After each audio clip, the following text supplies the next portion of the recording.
I think for both social workers and foster parent, there is some reluctancy and some fear to really engage in those relationships. And I think those fears are part of who we are. They're around what would happen if a parent who is high come into my home, and how would I handle that? What happened if the parent come and steal the kid away? I think those are really, truly genuine fears. From the foster parent perspective, I think the biggest misconception is that I need to be afraid of these birth parents, that they have somehow harmed these children, and so they may harm me, or they may continue to harm the children some kind of way. I would have loved to know the area that my child would be staying in, whether the resource parent was married, whether the resource parent had religious beliefs. For me, I was really afraid of my child being with a stranger. I had heard a lot of bad things about resource parents. They were molesters, kidnappers, you name it. Just everything bad that you could have thought of, I thought it. So eventually I was able to overcome those fears and focus on what I needed to focus on.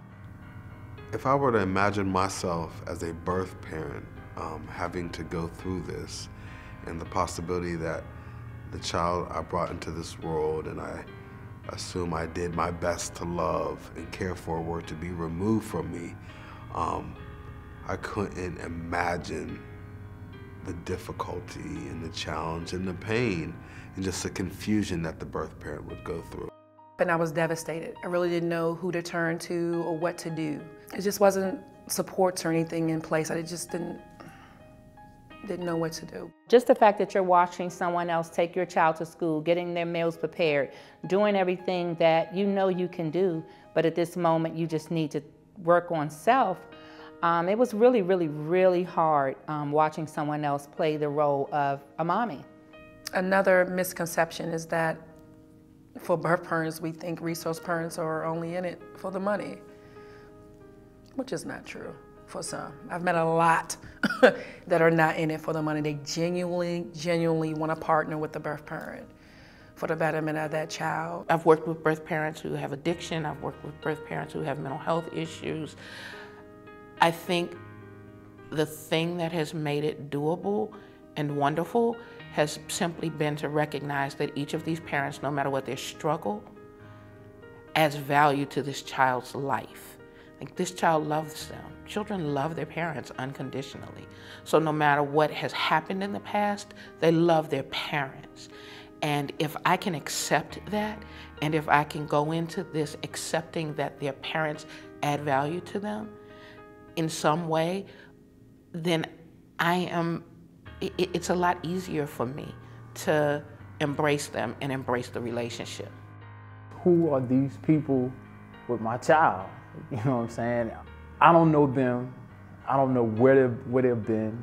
You know, I don't know their history. At one of the visits that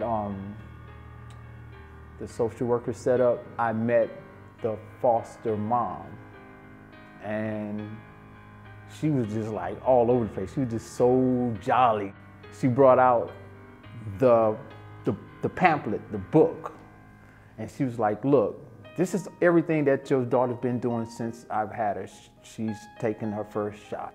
And she was like crying. She was literally crying about the way that my daughter was crying, you know, as they stuck her with the needle.